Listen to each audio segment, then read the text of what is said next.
What's up, guys? It's our wrestling podcast coming back at you with another episode. This is Dave Vicious along with Just a Little Package and Craig the British Bulldog. It's not bringing you our perspective on the world of professional wrestling. No inside sources, no ties to the industry, just stories from the diehards, sharing opinions with you. Today's topic: what happened to Heidenreich? For audio fans, give us a listen on Apple, Spotify, and iHeartRadio. And for video, check us out on YouTube at our wrestling channel. And please look to your left for several other Jesse options that he has provided. He is the best, and he would just love it if you gave him a follow on Instagram at O.W.P 2019. He puts a lot of work into it, guys. Shut up, you fucking idiots. It's a lot of work. A lot of work into it, ladies and gentlemen. But I don't care. What was it? Hey, Jess. Some people don't remember Heidenreich. I don't either. For audio fans, give us a follow on Spotify, SoundCloud. Heidenreich. Chris Van Vliet had him on, and I'm late on this, but nobody knew that the interview with Heidenreich would not only get so much like play, but people were like, he's the nicest guy on the planet. Like, he was so awesome and genuine, and he was so great. Completely opposite of this crazy unhinged character that you thought you saw. You thought that was him on TV. He is just such a nice guy. He works for Walmart now. Like, he does their overnight stocking. Like, he's super humble, and he just fucking like wants to revere. And he was told, I guess he did a picture a few months ago on, someone posted it, like he posed with someone. They went into Walmart and they saw him. They're like, "Are you Heidenreich?" He's like, "Yeah." And they're like, "Dude, can I have a picture?" He's like, "Okay." Like, he did not think that like anybody remembered him, and they did, and it went viral, the picture. And that's when Chris Van Vliet is like, "Dude, like, you got to come interview with me." And then I remember when he sat down and started the interview, he's like, "I don't know much about like the wrestling community now, but I hear you're like the top guy. I hear like this is like a big deal. I was telling everyone that like this Chris guy wants to interview me," and they're like, "That Chris?" And they're like, "Yeah." They're like, "Dude, this is like a big deal. Like, he's like the top like wrestling podcast guy. Like, and he wants to." And he's like, "Okay." So like, yeah, he came down. He was so awesome. Like, just what a great. He really stepped away. What a great. Yeah, he's totally unplugged. Like, he didn't understand why fans wanted the pictures with him. He doesn't understand it. Like, but he's just like, I can't believe they remember me. And when you really think about it, we're gonna cover it. It is in a vacuum. He was only around for a couple of years, like, 2 or 3 years, I think, like overall, like not a long time. And in that weird brand split area where SmackDown was definitively separate from Raw, it was kind of that era, like 2002, 3, and 4, I think. So, all right, let's jump in. Like, Heidenreich's real name is John Heidenreich. Philip. Oh, good gimmick. John. Good gimmick. Yeah, John Smith. No, it's Heidenreich. He was born June 20, 1972. And Happy birthday. Louisiana. He played college football at the University of Louisiana at Monroe. He briefly spent time in professional football organizations, including the Washington Redskins. He also competed in combat sports before pursuing some professional wrestling that we get into. He went into OVW, Ohio Valley Wrestling. He trained there. The WWE officials were impressed by the size and the athleticism of Jean, and he was positioned as a future like monster. It's John, Dave. Sorry. It's Johan. Is he on your shirt, Jess? Is he on that class of the 2002 shirt? He's not. I mean, he wasn't. No. He wasn't that good. I don't mean to be a dick. I'm like, he wasn't one of like the big. Yeah. He wasn't an OVW. But I do believe he was in there like before or whatever. Like, he was in there with like people that he mentioned on the shirt. He was like, "Oh yeah, I remember being in there with OVW." That's cool. Right. So by mid-2004, they were prepping him for a major role on SmackDown. In September of that year, he debuted on SmackDown as a client of the Heymanisms, Paul Heyman, and his first major storyline immediately involved The Undertaker and Paul Heyman. That's a big deal. I mean, I'm not sure people understand. Like, we're gonna just put you, we're gonna put you in a setup with Paul E and The Undertaker. Like, okay, he might not even have known how important that was. Ladies and gentlemen, it is my honor and my privilege to introduce you to my reason for supreme confidence. I give to you Heidenreich.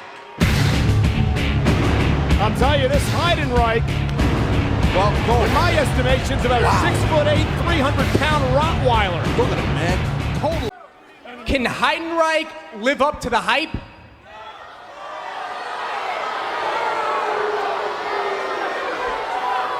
Hype? You think this is hype? Hey. Do I look like hype? Hype? Hype? He's calling me hype?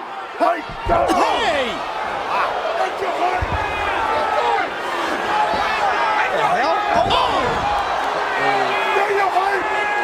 That's your hype! So Heyman presented Heidenreich as a dangerous, unstable monster capable of ending The Undertaker's career.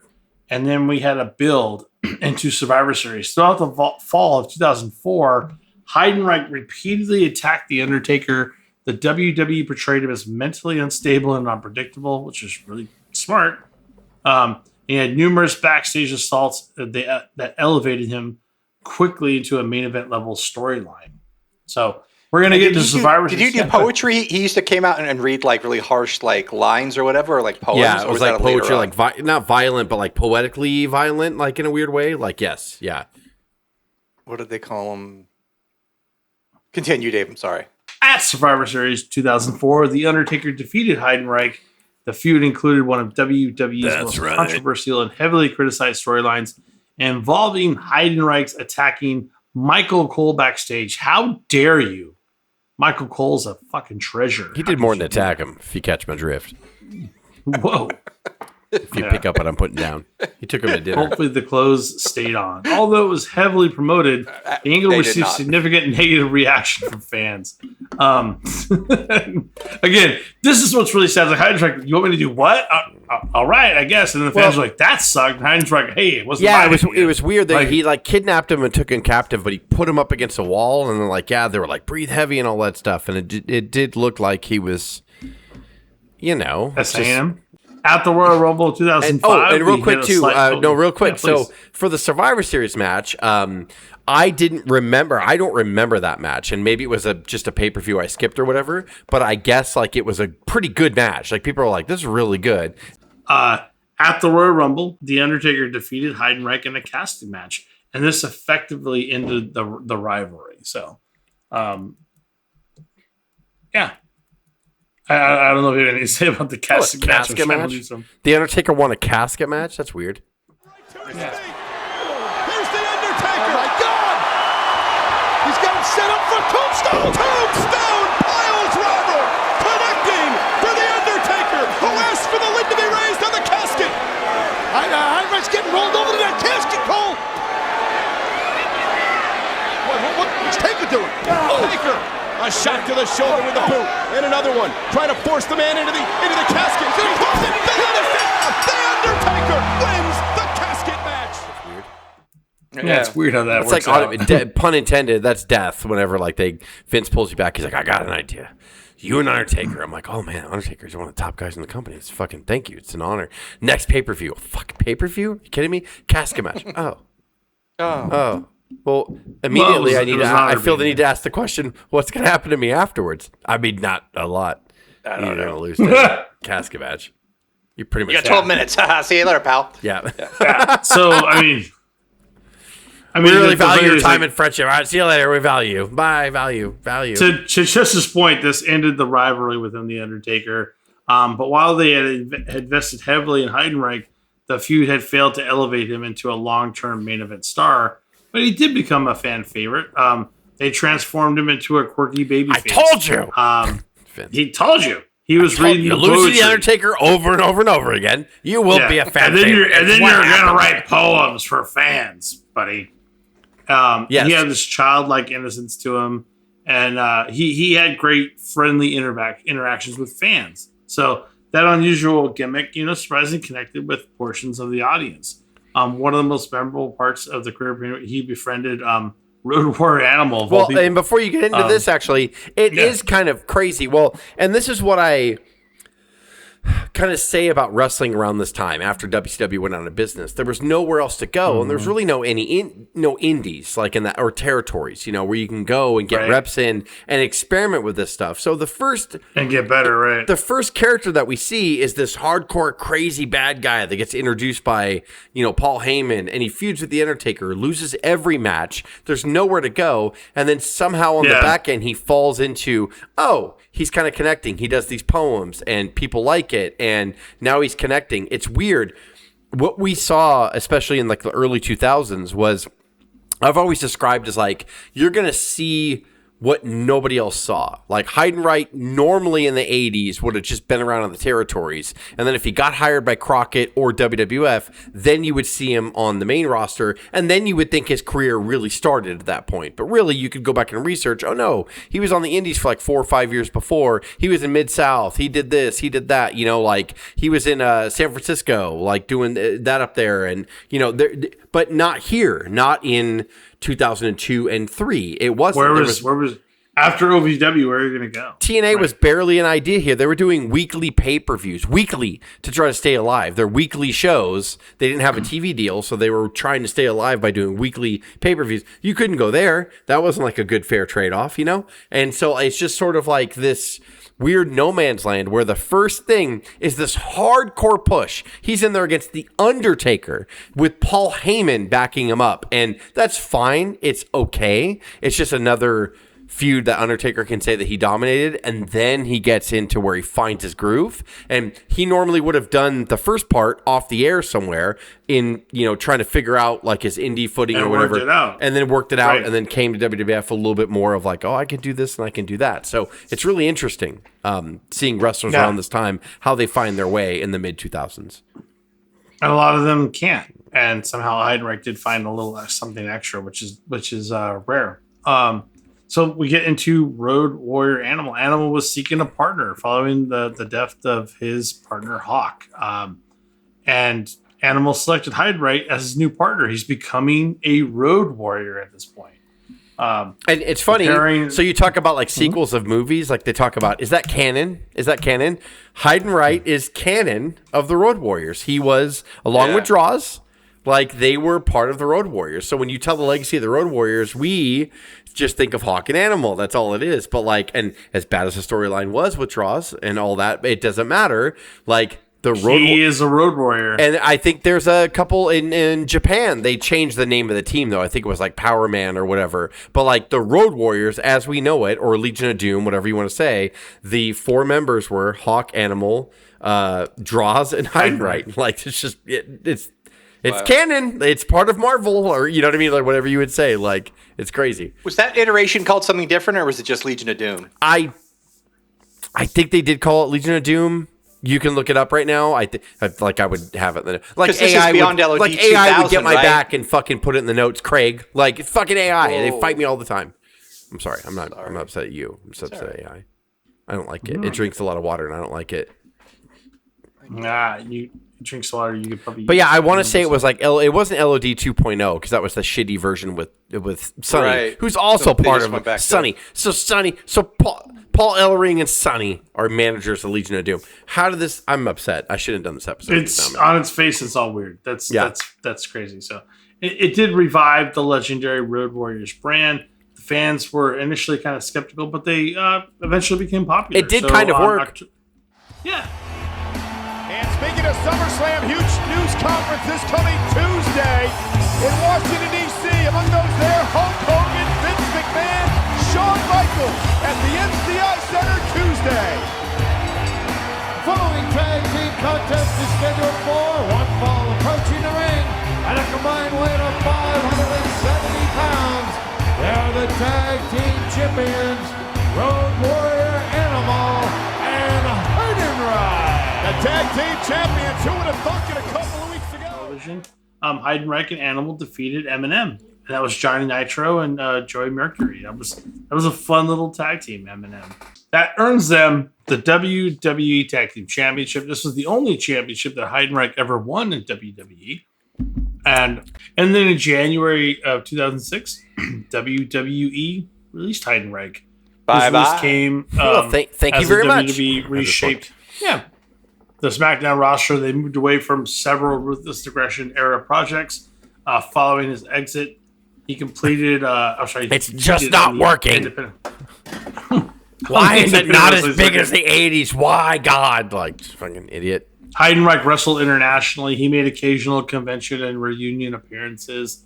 Although he never returned to WWE full-time, fans continued to remember him for his unusual character in his role in the final version of the Road Warriors As of 2026, he was no longer an active professional wrestler and is living a much quieter life than his WWE run.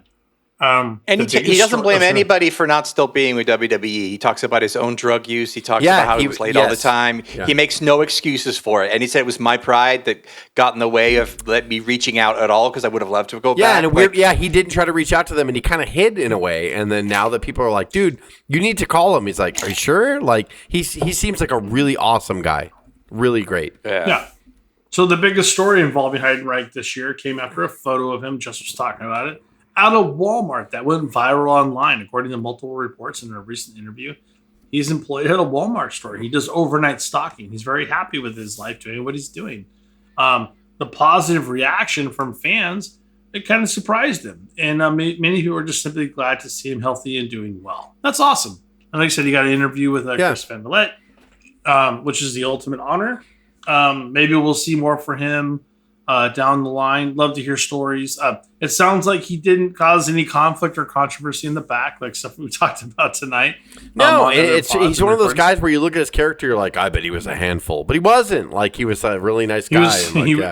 He was fine. Yeah, he was totally fine. So it's just amazing how a lot of guys in the 2000s and the mid 2000s, he was thrown in way too fast because there was a feeder system, but it wasn't enough reps that you would get like going territory to territory to territory in the 80s and early 90s. And fucking Vince would just throw a bunch of people in here like early. And they weren't ready, and they didn't know what it was like to be on. Where's the hard camera? I don't know. And the big stage, and it's just different world than it was in the 80s. Like, in Vince trying to, he bought everybody out, and then when he realized he was all by himself, he's like, whoopsie daisy, they don't know what they're doing. And I'm like, right, like, you took away all the places that they could learn and do reps and learn their character and figure out what's good and bad. And now to your point, I know we've beaten that horse just, but now NXT is on such another level where they really can learn and they can learn on camera. And guess what? We still have TNA. We still have AEW. And now I know Triple H owned by WWE, but like you have AAA, you have CMLL, like there's still New Japan. There's still places to go. Game changer wrestling. Like it's the most important thing you can do. Yeah. Right, 100%. And that's when people get offered like an NXT deal and they don't take it, and everyone's like, "Oh, I can't believe that." I'm like, "That's the smartest thing they could have done." Don't go to NXT yet. Go do everything else. Like MJF is doing it the right way. I'm telling you, the day that he finally goes to WWE, I'm going to be like, all this made sense. All of it built. He will. Like, yeah. So, John, what are 3 things right now that you're grateful for? Well, my life and all the experiences in it, my mom and dad, and I guess friends of mine that I've had and I've made, like you that helped me, because no one makes it alone, right? There's so many people that have helped me, and getting back out there and opening the door to that opens up the opportunities. I hope he can get a couple bucks out of this whole thing, his newfound fame, and does some paid things and finds some money. Yeah, do some cool Raw shots or whatever where he's just there. Yeah. And he grabs Michael Cole again and they reunite, if you catch my drift. I mean, might as well start a podcast. Everyone else does. Gives him a kiss. Yeah. Oh, that's the boy. Okay. Yeah. He's sleepwalking. There's no way he's not. Oh, fair enough. For audio fans, give us a listen Apple, Spotify, and iHeartRadio. For video they have overridden this episode, those hookers. Like, what? And look to your left for several other video options. And please give us a follow on Instagram at O.W.P. Like just a random person walks out right now. I'm like, apparently strangers are in my home. People are just walking. For the O.W.P., we're signing off. Have a good one.